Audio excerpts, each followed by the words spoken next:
It had been exactly 3 months since my dad died in that car accident. 3 months of sleepless nights, quiet dinners with my mom, and a house that felt emptier than I'd ever imagined. His presence still lingered everywhere. The smell of his aftershave in the bathroom, his jacket hanging on the hook by the door, the way my mom would set the table for 3 people before catching herself and removing the extra plate.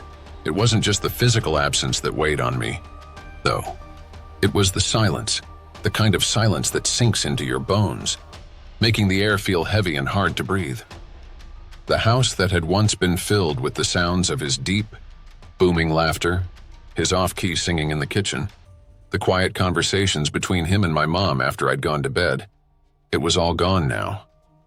Replaced by nothing. I was 14 when it happened. Still a kid in many ways, though I didn't feel like one anymore. Losing a parent has a way of forcing you to grow up faster than you should. And losing my dad, someone I was so close to, shattered something inside me.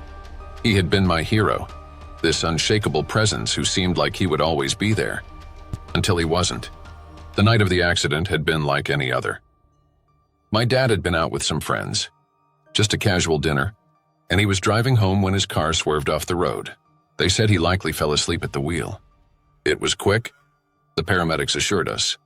He didn't suffer, but that did little to comfort me. For weeks after the funeral, I couldn't sleep. I kept expecting to hear the sound of his keys jingling in the door, or the creak of his footsteps as he climbed the stairs to his and my mom's bedroom. Sometimes, I'd lie awake at night, staring at the ceiling, just waiting for a sign, anything that he was still with me. But there was nothing, just silence, until the day my phone rang. It was a Saturday afternoon, and I was home alone. My mom had gone out to run errands, and I was sitting in my room, mindlessly scrolling through social media, trying to distract myself from the constant ache in my chest. My phone buzzed on the bed next to me, and I glanced down, expecting it to be one of my friends asking if I wanted to hang out. But when I saw the caller ID, my blood ran cold. Dad, for a moment, I couldn't move. I just stared at the screen, my heart pounding in my chest. I told myself it had to be some kind of glitch, that maybe my mom was calling me from his phone by mistake. But the thought didn't sit right. His phone had been turned off, and my mom kept it in a box of his things in the closet. No one had touched it since the funeral. The phone buzzed again, the screen lighting up with his name. Dad? I hesitated, my hand shaking as I reached for the phone. Every rational part of me screamed that this wasn't possible, that this was some kind of cruel joke or mistake.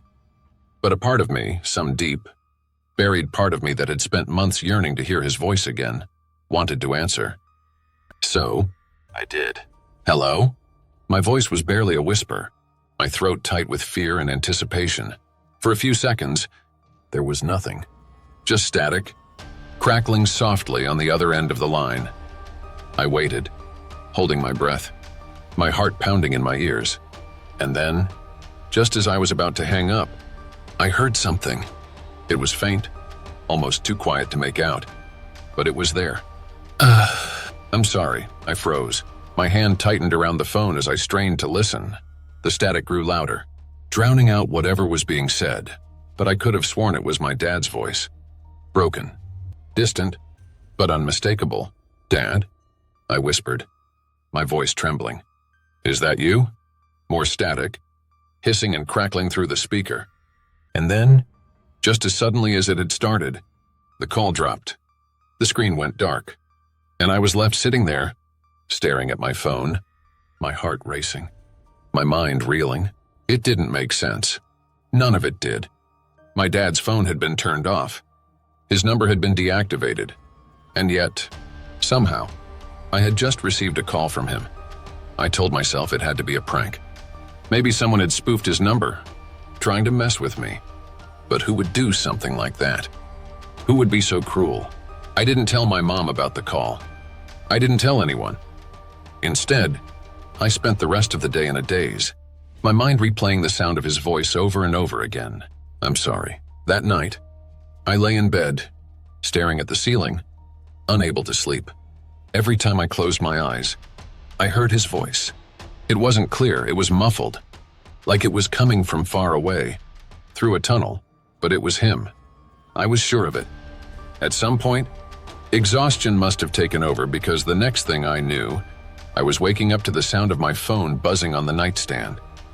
I groggily reached for it, my mind still foggy with sleep, and glanced at the screen. Dad? My heart stopped. It was 2:13 a.m. I sat up, my hand trembling as I answered the call. Hello? My voice was hoarse, thick with sleep and fear.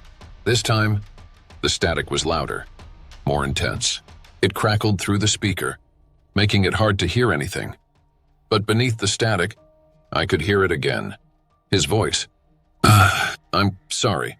Dad, I whispered, tears welling in my eyes. Please, is that you? The static swelled, cutting off his voice, and then the line went dead. I dropped the phone onto the bed, my hands shaking. This wasn't a prank. It couldn't be. I had heard him. I had felt him. But why? Why now? Why was he trying to reach me? The next morning, I checked the call log on my phone, half expecting the calls to have disappeared, as if they had been some kind of bizarre dream. But there they were, 2 missed calls from my dad's number. Clear as day. I showed my mom that day. She looked at me like I was losing it. She pulled out the box where she kept Dad's phone, and sure enough, there it was, still turned off, the battery long since drained. How is this possible? She whispered, holding the phone in her hands as if it might suddenly spring to life. I don't know, I said, my voice trembling, but I heard him. Mom? I heard him. My mom didn't say anything. She just set the phone back in the box and closed the lid, her face pale and tight with grief. That night, I waited. I waited for the phone to ring again, for my dad to reach out to me one more time, but the call never came. The days following that second call felt like I was living in a haze. I couldn't focus at school, and every time my phone buzzed or lit up, my heart would race, expecting it to be him. But the call never came. It was like those 2 nights were the only chances he had to reach me. And now they were gone. My mom wasn't the same after I showed her the calls. She didn't talk about it. But I could see the shift in her, how she started sleeping less, how she left the TV on in the background at all times, as if she needed the noise to drown out something lurking in the silence. It was subtle at first, but it grew. She avoided the box with Dad's phone like it was cursed, buried deep in her closet. Neither of us brought it up again, like mentioning it would open some door we couldn't close. One night, maybe a week after the second call, I sat in my room, staring at the ceiling again, wondering why he would try to reach me like that. I'm sorry, his voice had said. But why? Sorry for what? For leaving? For the accident? For not saying goodbye? I turned the words over and over in my mind until exhaustion finally claimed me, dragging me into a fitful sleep. Then, at 3:15 a.m., my phone rang. I jolted awake, my heart racing, my hand scrambling to find my phone on the nightstand. The screen was lit up with a familiar name, Dad. The call I had been waiting for, dreading, hoping for. I swallowed hard, my fingers trembling as I answered. Hello? At first, all I could hear was the static. It was louder than before, crackling and hissing, filling my ears like white noise. But beneath the static, I could hear something else, something faint. His voice. Help. Me. My breath caught in my throat. My dad's voice. Clearer this time, but still distant, like he was speaking through a tunnel. My chest tightened, panic rising. This wasn't right. It wasn't like before. The static was different, more aggressive, almost angry. And his voice sounded desperate. Dad? I whispered, sitting up in bed, gripping the phone tightly. What's happening? I'm sorry. His voice was faint, barely audible through the static. I didn't mean to what? I asked, my voice trembling. Dad, where are you? But before he could answer, the static grew louder, deafening, drowning out everything else. And then, just as suddenly, the call cut off. I sat there, staring at my phone, my hands shaking. This wasn't just some glitch or prank. This was something else, something darker. My dad, wherever he was, wasn't just calling to say he was sorry. He was calling for help. I didn't sleep for the rest of the night. I just sat there, clutching my phone, waiting for it to ring again, but it didn't. The next morning, I told my mom about the call. Her face went pale, her hands trembling as she poured herself a cup of coffee. "It's not him," she said, her voice tight. "It can't be." But I heard him.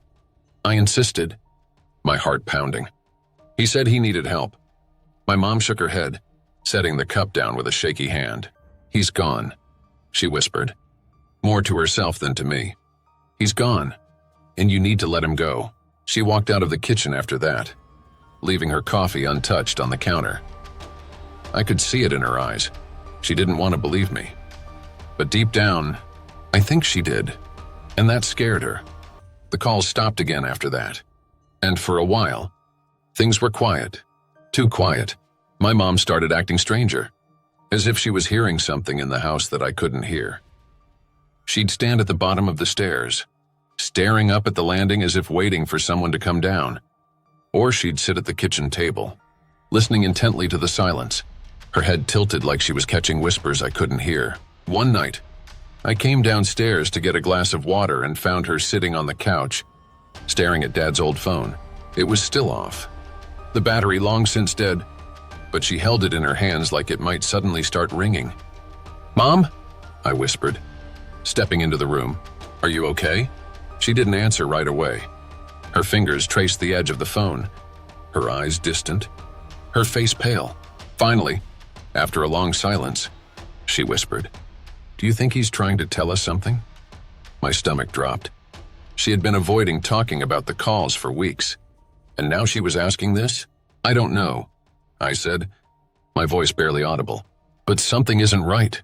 She looked up at me then, her eyes wide and filled with a fear I hadn't seen before. Maybe it's not him," she whispered, her voice trembling. I froze. The thought hadn't crossed my mind before, but now that she'd said it, I couldn't shake it. What if it wasn't my dad? What if it was something else pretending to be him? Something using his voice to get to me? But why? I couldn't sleep that night. Every sound in the house made my skin crawl. The creak of the floorboards, the distant hum of the refrigerator, even the soft rustling of the wind outside. It all felt wrong, like the house itself was watching me. At 3 a.m., my phone buzzed again.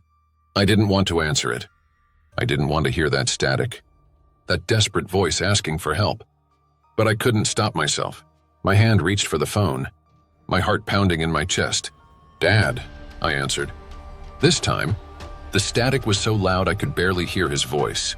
It crackled and hissed, distorting the sound until it barely sounded human. But beneath it, I could still hear him. "You have to stop." "Stop what?" I whispered, my voice trembling. "Dad, where are you?" "I'm sorry. Please," I begged, tears streaming down my face. "Tell me what's happening." For a moment, there was nothing but static. And then, just before the line went dead, I heard him clearly, his voice cutting through the noise, desperate and terrified. "It's not me." The call ended, and I was left sitting there, staring at my phone in the dark, my heart racing, my body shaking. What did he mean? The days after that call were worse than any I'd experienced before. I tried to tell myself it was just a mistake, that maybe I'd misheard, but I knew better. I knew what I had heard. My dad, or whatever was pretending to be him, had said, "It's not me." I tried to push the thought out of my head, but the strange occurrences in the house made it impossible to ignore. Things began happening that I couldn't explain. Objects would move when no one was around. Small things at first. The remote control would be in a different spot than where I'd left it, or a picture frame would be slightly tilted. But then it escalated. One morning, I came downstairs to find the dining room chairs all pulled out from the table, perfectly lined up like they were waiting for someone to sit in them. My mom swore she hadn't touched them. Then there were the voices.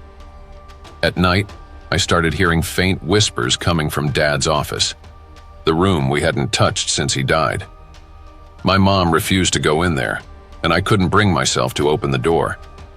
But the whispers were constant, low and muffled, like someone was having a conversation just out of earshot. I couldn't make out what they were saying, but I could feel the weight of their presence. It felt wrong, like the house itself was alive, listening, waiting. One night I woke up to the sound of footsteps outside my bedroom door. They were slow and deliberate, like someone pacing back and forth. I held my breath, my heart racing, as the footsteps stopped right outside my door. And then, just like before, my phone buzzed. Dad. The footsteps stopped outside my bedroom door, the air around me thick with tension. I could hear the faint creak of the floorboards beneath the weight of something or someone just standing there, waiting. My heart pounded in my chest as my phone buzzed again in my hand, the screen lighting up with that same familiar name, Dad. I stared at the screen, paralyzed. Part of me wanted to answer, to hear his voice again, to get answers. But the words from the last call echoed in my mind. It's not me. Whatever was calling me, it wasn't my dad, but I couldn't just ignore it. My fingers trembled as I swiped the screen and pressed the phone to my ear. Hello? I whispered, my voice barely audible. For a moment, there was nothing, just the oppressive silence, as if the house itself was holding its breath. And then, the static returned, loud and crackling through the speaker, almost drowning out everything else. Almost. Beneath the static, I could hear it. Breathing. Slow, heavy breathing. Like someone was standing right next to me, their breath hot and ragged in my ear. My heart raced, every muscle in my body tensing with fear. Who are you? I whispered, my voice shaking. What do you want? The static swelled, hissing like a wave crashing over me. And then I heard it, the voice. But it wasn't my dad's voice anymore. It was something else, something darker, distorted, as if someone was imitating him. Let me in. I dropped the phone, my breath catching in my throat. The voice, whatever it was, sounded wrong, twisted. It wasn't my dad. It had never been my dad. It was something else, something that had been pretending to be him, trying to lure me in. The footsteps outside my door started again, slow and deliberate, pacing back and forth. My heart pounded in my chest as I pressed myself against the headboard, pulling my knees to my chest, too terrified to move. The sound of the footsteps grew louder, more insistent, as if whoever or whatever was outside was growing impatient. I sat there, clutching my blanket, my mind racing. What did it want? Why was it calling me? And why had it said, "Let me in"? The footsteps stopped again, and the house fell deathly silent. I held my breath, straining to listen. But there was nothing, just the faint hum of the wind outside and the pounding of my own heartbeat in my ears. Then, slowly, I heard the doorknob turn. I froze. My body went cold, every hair on the back of my neck standing on end. The doorknob rattled gently, like someone was testing it, trying to see if it was locked. I hadn't locked it. I hadn't even thought to. The door creaked. Just a small inch, but enough for me to see it moving. I could feel something on the other side, something waiting to get in, but I couldn't move. I couldn't scream. All I could do was stare as the door slowly inched open. And then, suddenly, the door slammed shut. I gasped, my heart leaping into my throat as I scrambled off the bed, grabbing the closest thing I could find, a book from my nightstand, and held it in front of me like a weapon. I waited, my breath shaky, but the door didn't move again. The house was silent once more. I didn't sleep that night. I sat in my bed, staring at the door, waiting for something to happen, but nothing did. The footsteps didn't return, and my phone didn't ring again, but I knew it wasn't over. The next morning, I told my mom everything. The phone calls, the static, the voice that wasn't my dad, everything. She listened quietly, her face pale, her hands trembling slightly as she held her coffee cup. When I finished, she didn't say anything for a long time. Finally, she looked up at me, her eyes wide and filled with fear. "I've been hearing it too," she whispered, her voice barely audible. "What?" I asked, my heart sinking. "At night?" she said, her voice shaking. "I hear him, your dad. He calls my name from his office. I felt a chill run down my spine. His office. The one room we hadn't touched since he died. The room where I'd heard the faint whispers in the night. I thought I was imagining it, she continued. Her voice trembling. I thought maybe it was just grief. But it's real, isn't it? I nodded slowly, my mind racing. It wasn't just me. Whatever was happening, it wasn't just targeting me. It was coming for both of us. We need to get rid of the phone, I said suddenly, my voice stronger than I felt. We need to destroy it. Whatever's calling us, it's using that phone. My mom hesitated, her eyes darting toward the box in the closet where she kept the phone. But it's your dad's, she said softly. I don't want to. It's not him, I snapped, my fear turning to anger. Mom, whatever's been calling me, whatever's in this house, it's not Dad. We need to stop it before it gets worse. She stared at me for a long moment, her face pale and drawn, and then finally, she nodded. That night, we decided to go into Dad's office. We hadn't touched the room since the accident, not even to clean it. Everything was just as he'd left it. His desk cluttered with papers. His chair pushed back slightly like he'd just stood up and would be back at any moment. The air was thick with dust. The faint smell of his cologne lingering in the corners of the room. I could see the hesitation in my mom's eyes as she stood in the doorway, her hand hovering over the light switch. It was like stepping into a memory, one that neither of us wanted to disturb. But we had to. The light flickered as it came on, casting a dim, yellowish glow over the room. I stepped in first, my heart pounding in my chest as I looked around. Everything seemed normal at first glance. The shelves were lined with Dad's old books.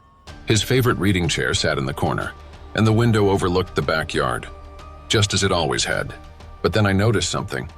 The phone on Dad's desk. His office phone. It was off the hook. The receiver resting on the desk, as if someone had been using it. My stomach dropped. Dad's office phone hadn't been touched since he died. We hadn't even thought to check it when the calls started coming. But there it was, off the hook, like someone had been trying to use it. I walked over to the desk, my legs trembling, and picked up the receiver. My hand shook as I brought it to my ear. And when I listened, I heard it, static, not the kind of soft hum that comes with a deadline. No, this was the same crackling, hissing static that had been on every call I'd received from Dad's number. I dropped the receiver, my breath catching in my throat. Mom, I whispered, turning to her. We need to leave. No, she didn't argue. She grabbed my hand, and we ran out of the office, slamming the door behind us. That night, after we had locked the office and thrown Dad's phone into the trash, I lay in bed, staring at my phone. I had put it on silent, hoping that would stop it from ringing, but I knew deep down it wouldn't matter. If whatever had been calling me wanted to get through, it would. At 3:40 a.m., the phone buzzed. I didn't answer it right away this time. I sat there staring at the screen, my heart pounding in my chest. It was Dad's number again, just like every other time. But now I knew. Whatever was on the other end of that line wasn't him. It had never been him. My fingers hovered over the screen. Every part of me wanted to throw the phone away, to smash it into pieces. But I knew I couldn't. I had to know. I had to understand what this thing wanted. So I answered. Hello? My voice was barely a whisper. The static was there, crackling and hissing, just like every other time. But this time, the breathing was louder, heavy, like something was standing right next to me. And then I heard the voice. Let me in. It was the same voice, distorted and wrong, but this time there was no doubt. It wasn't my dad. It was something else. Something that had been pretending to be him, trying to get inside. Let me in, the voice repeated, more insistent this time. No, I whispered, my hand trembling. You're not him. I won't let you in. The static swelled, filling my ears with a deafening roar, and then, through the noise, I heard it. A low, guttural laugh. Cold, mocking, like it had been playing a game with me this whole time. And then, the line went dead. I sat there, staring at my phone, my body shaking. I knew deep down that this wasn't over. Whatever it was, whatever had been calling me, it wasn't going to stop. But I wouldn't let it in. Not ever. I sat there for what felt like an eternity. The silence after the last call pressing down on me like a physical weight. My mind raced, trying to process everything that had happened. "Let me in," the entity had demanded, followed by that chilling laugh. It wasn't my dad. It was something else, something malevolent. But what could I do? The following morning, I woke up with a lingering sense of dread. The house felt colder, the shadows longer. I knew I couldn't face this alone anymore. I needed help, real help. I found my mom in the kitchen, her hands wrapped around a warm mug of tea, staring blankly out the window. Taking a deep breath, I approached her. "Mom, we need to do something," I said, my voice barely above a whisper. She turned to me, her eyes filled with a mixture of fear and resignation. "I know, sweetheart. But what can we do? We don't even know what it is. We have to find out. Maybe there's someone who can help us," I insisted, trying to muster as much courage as I could. After a moment of hesitation, she nodded. "All right, let's look for someone tonight." That evening, I scoured the internet for any information on paranormal experts in our area. After what felt like hours, I found a contact for a woman named Dr. Evelyn Hart, a reputed paranormal investigator with numerous testimonials attesting to her expertise. We called her, and to our relief, she agreed to meet us the following night. As darkness fell, we prepared for her arrival. Dr. Hart arrived promptly, her presence both calming and authoritative.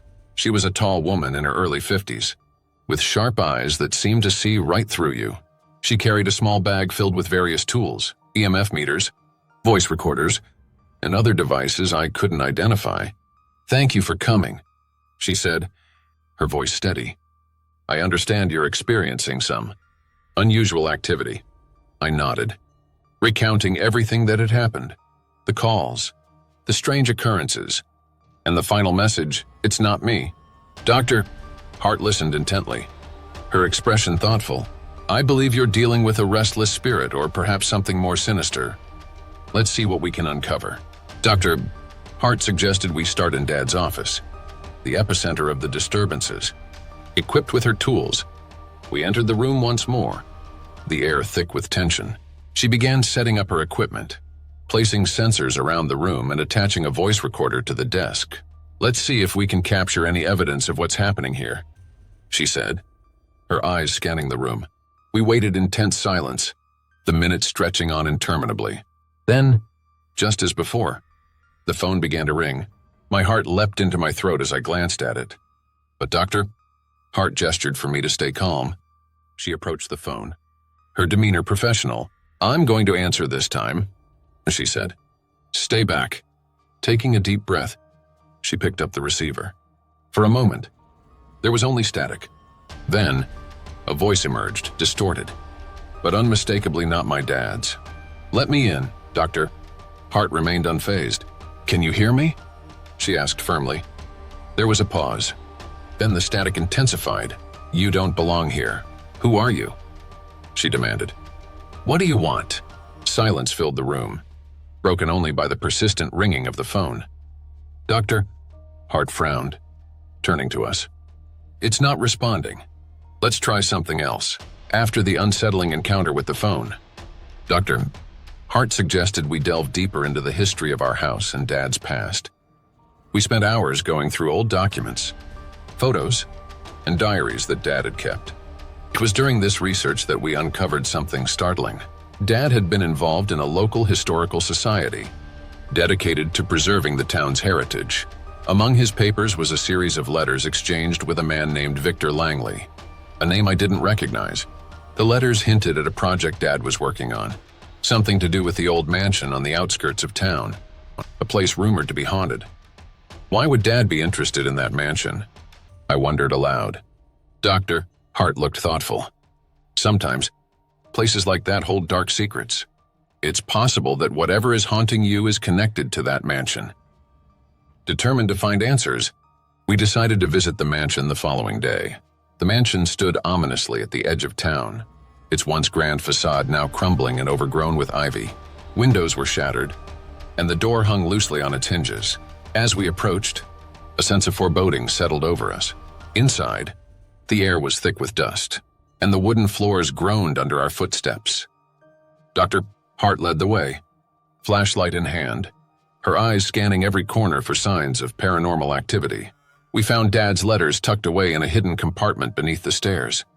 They spoke of uncovering a family secret, something his ancestors had buried long ago. One letter stood out, dated just a week before his death. I believe the mansion holds the key to our family's past. There are things that should remain hidden, but I must find the truth. My blood ran cold. Could Dad's death be connected to whatever he was uncovering? Dr. Hart examined the letters closely. It seems Dad stumbled upon something significant. We need to find out what it is.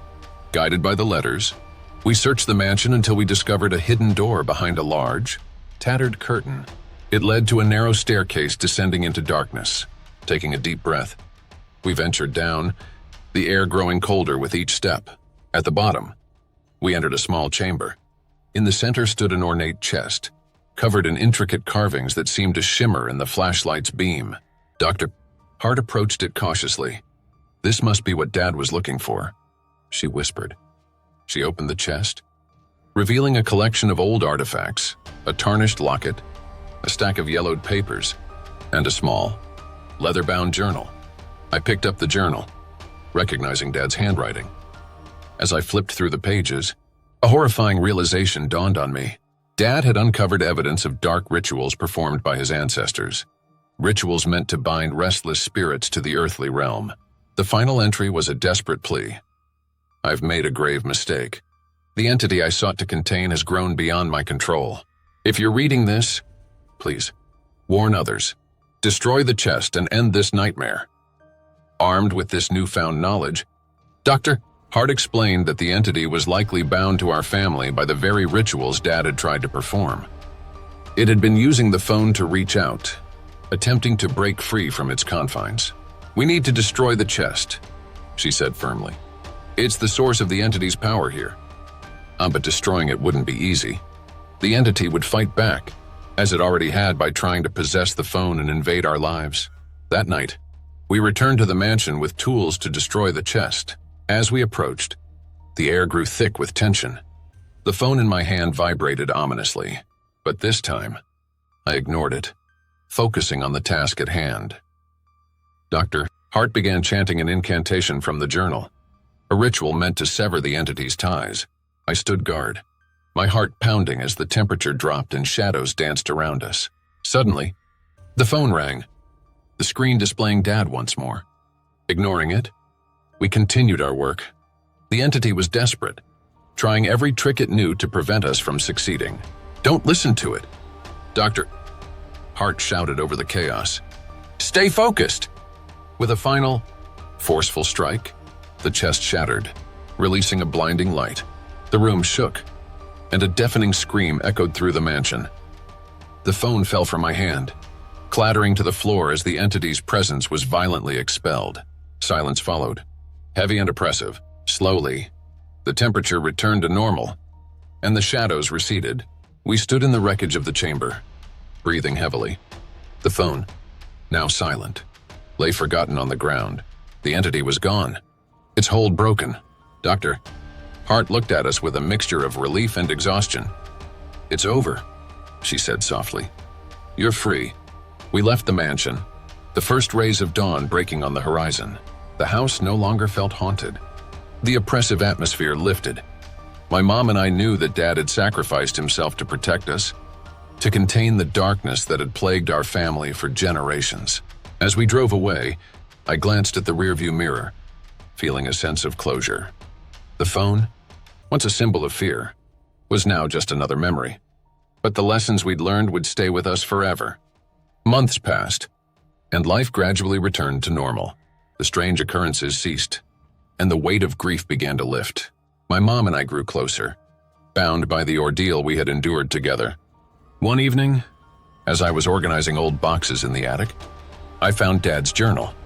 This time, It wasn't a letter begging for help, but a record of his experiences and the steps he took to contain the entity. It was his final gift to us, a guide to ensure that the darkness would never return. Tears welled up in my eyes as I read his words. I knew that while he was no longer with us, his love and sacrifice would always protect us. And with that, I felt a sense of peace, knowing that we had overcome the nightmare and could finally begin to heal.